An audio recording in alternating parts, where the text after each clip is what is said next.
Good morning student. चलो आज हम लोग फ्यूचर टेंस का वॉइस बनाने के लिए सीखते हैं।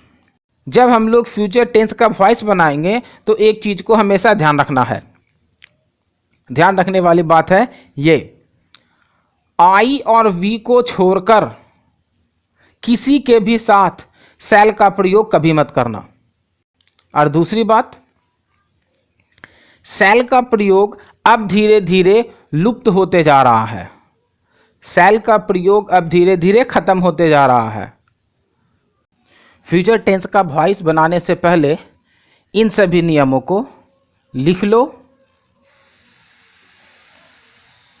अब इन्हीं नियम के आधार पर हम लोग फ्यूचर टेंस के वॉइस को बनाएंगे। तो चलो स्टार्ट करते हैं।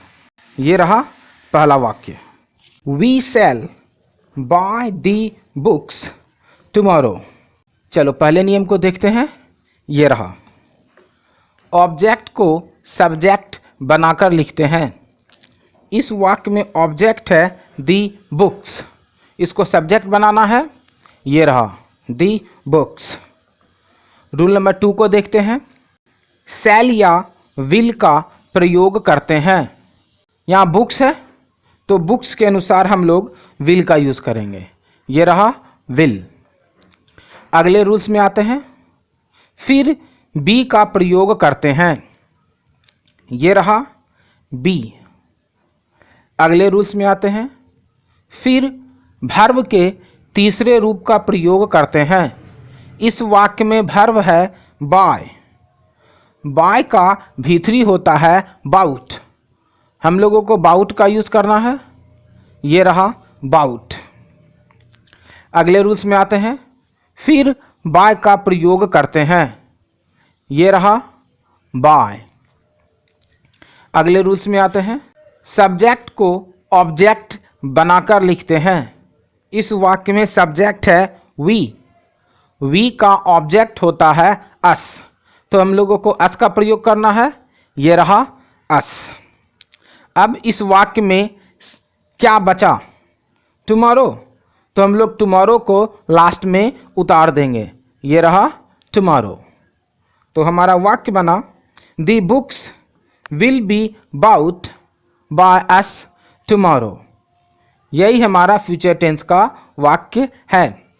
एक बात का हमेशा ध्यान रखना, जिस वाक्य में शैल या विल लगा हुआ होगा, एक बार फिर से, जिस वाक्य में शैल या विल लगा हुआ होगा वही हमारे फ्यूचर टेंस का वाक्य होगा। और उन सभी वाक्यों को हम लोग इसी नियम के आधार पर बनाएंगे।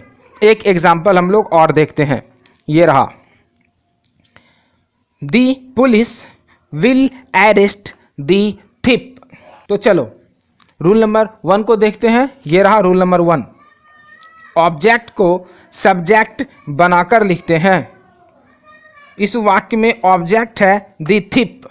दी थिप को हम लोगों को सब्जेक्ट के रूप में लिखना है। ये रहा दी थिप। रूल नंबर 2 में आते हैं। फिर शैल या विल का प्रयोग करते हैं। दी थिप के अनुसार हम लोगों को विल का यूज़ करना है। ये रहा विल। अगले रूल्स में आते हैं। फिर बी का प्रयोग करते हैं। ये रहा बी। अगले रूल्स में आते हैं। फिर वर्ब के तीसरे रूप का प्रयोग करते हैं। इस वाक्य में वर्ब है अरेस्ट। अरेस्ट का भीतरी होता है अरेस्टेड। हम लोगों को अरेस्टेड का यूज़ करना है। ये रहा अरेस्टेड। अगले रूल्स में आते हैं। फिर बाय का प्रयोग करते हैं। ये रहा बाय। अगले रूल्स में आते हैं। सब्जेक्ट को ऑब्जेक्ट बनाकर लिखते हैं। इस वाक्य में सब्जेक्ट है दी पुलिस। ये रहा दी पुलिस। हमारा वाक्य बना, the thief will be arrested by the police. अब एक बात यहाँ पे ध्यान रखने वाली है, चोर को कौन पकड़ता है? सवाल फिर से, चोर को पकड़ने का काम किसका है? एक बार फिर से, चोर को पकड़ने का काम किसका है? जाहिर सी बात है, पुलिस का। तो हम लोग अगर इस वाक्य में बाय पुलिस का यूज नहीं करें तो भी वाक्य को सही माना जाएगा। तो चलो हम लोग बाय पुलिस को हटा देते हैं। ये रहा। अब हमारा वाक्य है द थिप विल बी अरेस्टेड। हमेशा ध्यान रखना स्टूडेंट, जिस व्यक्ति का जो काम है अगर वही व्यक्ति उस काम को कर रहा है तो हम लोग उसको नहीं लिखते हैं। जैसे स्टूडेंट को पढ़ाने का काम टीचर का, तो बाय टीचर लगाने की आवश्यकता नहीं है। पेशेंट का इलाज करने का काम डॉक्टर का, तो हम लोग बाय डॉक्टर नहीं लिखेंगे। चोर को अरेस्ट करने का काम पुलिस का, तो बाय पुलिस हम लोग नहीं लिखेंगे। इसी तरीके से जिस व्यक्ति का जो काम है उस चीज को हम लोग नहीं लिखते हैं। एक वाक्य हम लोग और देखेंगे, वो वाक्य ये रहा। People will forget this event in a few years time. Rule number 1 को देखते हैं। ऑब्जेक्ट को सब्जेक्ट बनाकर लिखते हैं। इस वाक्य में हमारा ऑब्जेक्ट है दिस इवेंट। हम लोगों को दिस इवेंट का यूज करना है। ये रहा दिस इवेंट। रूल नंबर 2 में आते हैं। फिर शैल या विल का प्रयोग करते हैं। ये रहा विल। अगले रूल्स में आते हैं। फिर बी का प्रयोग करते हैं। ये रहा बी। अगले रूल्स में आते हैं। फिर वर्ब के तीसरे रूप का प्रयोग करते हैं। इस वाक्य में हमारा वर्ब है फॉरगेट। फॉरगेट का भीतरी होता है फॉरगॉटन। हम लोगों को फॉरगॉटन का यूज करना है। ये रहा। अगले रूल्स में आते हैं। फिर बाय का प्रयोग करते हैं। ये रहा बाय। अगले रूल्स में आते हैं। फिर सब्जेक्ट को ऑब्जेक्ट बनाकर लिखते हैं।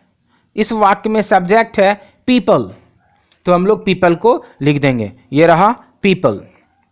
अब इस वाक्य में क्या बचा? इन ए फ्यू ईयर्स टाइम। इसको हम लोग ज्यों का त्यों उतार देंगे। इन ए फ्यू ईयर्स टाइम। हम लोगों का वाक्य बना this event will be forgotten by people in a few years time. एक चीज का ध्यान यहां भी रखना है, इस वाक्य में हम लोग बाय पीपल का यूज नहीं करेंगे। एक बार फिर से, इस वाक्य में हम लोग बाय पीपल का यूज नहीं करेंगे।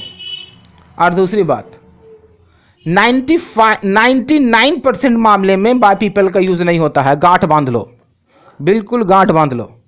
99% मामले में बाय पीपल का यूज नहीं होता है, तो हम लोग इसको हटा देंगे। अब हमारा वाक्य बना this event will be forgotten in a few years time. इस तरीके से और भी बहुत सारे सब्जेक्ट हैं जिनका यूज हम लोग नहीं करते हैं। ऐसे बहुत सारे हैं सब्जेक्ट, जैसे कि by doctor, by teacher, by them. उन सभी चीज़ों का लिस्ट मैं तभी दूंगा जब आप कमेंट करके मुझे बताएंगे कि किस वाक्य में किन चीज़ों का यूज़ नहीं है। जब हम लोग फ्यूचर टेंस का वॉइस बनाएंगे तो एक चीज़ को हमेशा ध्यान रखना है। ध्यान रखने वाली बात है ये, आई और वी को छोड़कर किसी के भी साथ शैल का प्रयोग कभी मत करना। आई और वी को छोड़कर किसी के भी साथ शैल का प्रयोग नहीं करना। और दूसरी बात, शैल का प्रयोग अब धीरे धीरे लुप्त होते जा रहा है। अगले वीडियो में हम लोग मोडाल्स का वॉइस बनाना सीखेंगे। तो मिलते हैं अगले वीडियो में। अगर वीडियो अच्छा लगे तो लाइक करो, सब्सक्राइब करो और शेयर करो।